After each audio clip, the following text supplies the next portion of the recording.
Hello guys, in this video I am going to show you how to hard reset Midea air conditioner. If you want to hard reset an air conditioner when it is not working, then you will need to follow some steps.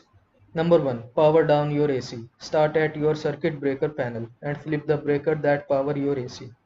Also flip the power switch your AC unit is connected to outside to the off position. Then in the second step, find the button. Most air conditioning units are equipped with a reset button. These buttons tend to be red and quite small. If you are having a tough time finding it, consult your owner's manual. If you can't find it, most are published online for quick reference. In the third step, hold down the reset button for 3 to 5 seconds, then release. In the fourth step, restore power to your AC. Flip all switches, including the one in your braking panel, to the on position. You have successfully completed a reset.